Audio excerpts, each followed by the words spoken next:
We all want to help our babies be smart and to grow and develop in healthy ways. So in this video, I'm going to share with you 5 brain development tips for babies and toddlers straight from the book, right from the start.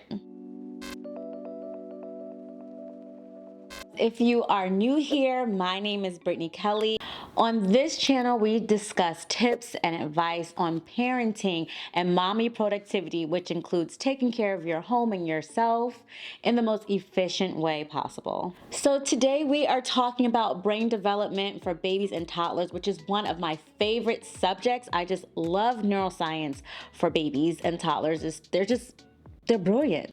There are things that we can do as parents to help give them a solid foundation and to help them reach their full potential. That always excites me. So I'm going to share some of the 5 things that I learned straight from this book. So let's get into these science-backed tips. When I was pregnant with my first child, I really wanted to give him the best foundation possible, emotional, physical, mental, spiritual, everything, okay? Just like most moms, right? So I bought all the books. I read all the articles on pregnancy, early child development, neuroscience, toddlers, babies, milestones.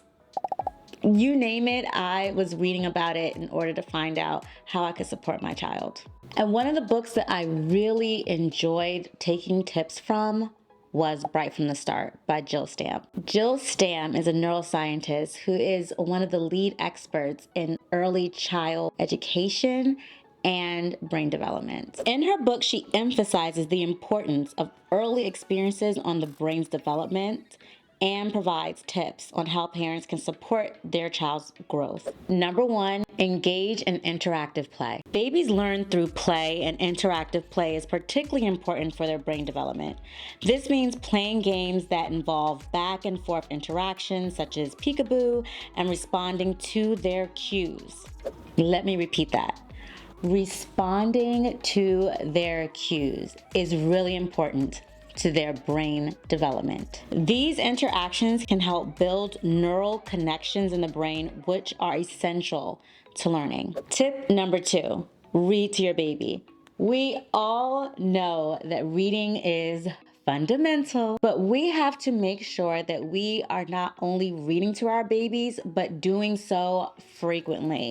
Across all of the books that I read on early childhood development and early brain development and the tips and the tricks that can help, reading came up over and over again. So making sure that this is a cornerstone of your early childhood development program with your children at home. We can call it a program, or we can call it just your effort, right?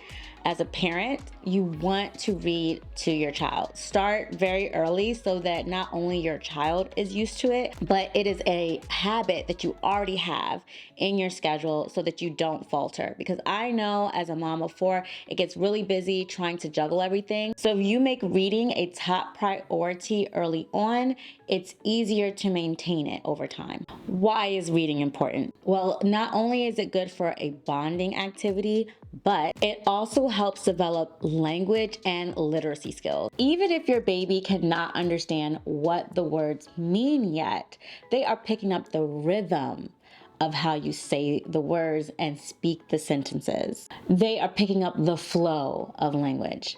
And they also are picking up extra words that you don't normally use in your everyday life that you do come across often when you read a book. Tip number 3, provide a safe and stimulating environment for your child. Babies and toddlers need a safe and stimulating environment to explore and learn.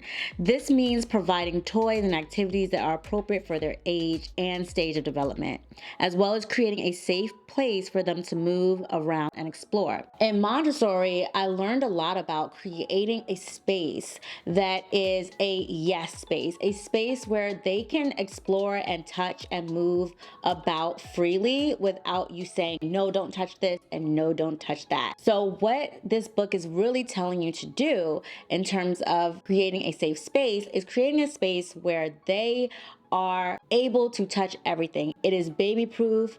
It is a yes environment. they can just be free in their exploration. By stimulating, it means open-ended toys. So an example of an open-ended toy would be Love Every Toys. I am a big fan of their toys. I actually have links in my description box on almost all my videos to getting Love Every Toys because I am a huge fan. They're open-ended, they're Montessori inspired, they are backed by brain development scientists who helped create the toys, at least that's what I believe is true, but they are a perfect example of stimulating toys.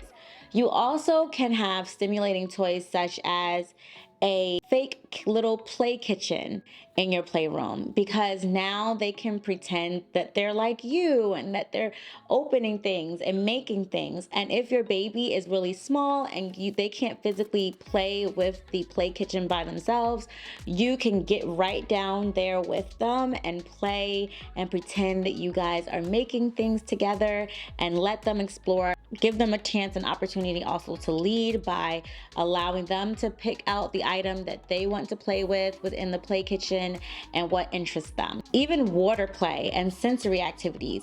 I love the Instagram account Mother Could. She has tons of examples of sensory activities that you can do with your children, and that is another example of creating a stimulating environment. Tip number 4, encourage physical activity. So physical activity isn't only important to the actual physical body of moving the muscles and meeting physical milestones, gross motor skills, but it is also extremely important to the brain's development. I even experienced this as an adult. When I started working out and training jujitsu, I honestly felt as if my mind was sharper and more clear. I also saw this as something that was evident in my own academic performance when I was in high school. I used to run track. I'm not an athlete, guys. I'm not an athlete. I ran track. I was terrible. However, I noticed a significant increase in my grades. In the fall, let's say my grades, I had A's and they would show the actual numbers. So maybe my fall grades were 91, 92, 93 for my A. But when I started running track and doing something physical, even though I had less time, my brain was sharper. I had 99s, 98s, 100s. I increased my grades so much just by incorporating physical activity. Crawling, walking, and playing outside all help develop gross motor skills, and that builds neurological connections in the brain. Tip number 5, provide a nurturing and responsive environment. What does this mean? It simply means promptly responding to their needs and showing them love and affection. When babies feel safe and loved, they are more likely to explore and to learn. I want to give you a really quick story. So when my child was only 4 months old, I was sitting and holding him in my arms, and I was visiting my mom, my grandmother's, I call my grandmother mom, in case a lot of people don't know that on my channel, but yes, I was visiting her and her friend was there. And her friend asked me, why don't you put that baby down? Why don't you just lay the baby down over there near me and not hold your baby? Fortunately, I was a confident mom, even though I was a first-time mom, and I said, no, that's fine. I enjoy holding my baby. But I noticed throughout my motherhood journey that people were constantly telling me to detach from my baby, even when I felt perfectly happy and comfortable holding my baby or responding to my baby's cues. They would say things like, you're going to spoil the baby, or they're not going to learn to be independent. And that is completely false. All of my children are super independent and able to do things on their own, and they are not checking for me. But when they needed me as really, really small babies, I responded promptly, and I responded with love and affection. And if ever you feel unsure of yourself because someone told you you're going to spoil your baby, please just ignore them, okay? It is so good for their development and for their stimulation and for their confidence to move about in their environment and learn. if they know that their primary caregiver is always there to help them or is always willing to help them. That is what I took from this book and why I continued as a parent to always be responsive promptly to my child's cues and needs so that they knew that it's okay. I'm gonna be here to support you as you explore or as you need me. Do your thing. And I definitely saw how that was helpful to them. So hopefully you can see how that would be helpful for your family as well. Thanks for watching this video on 5 brain development tips that you can do to help your baby at home, coming from the book Right from the Start by Jill Stamm.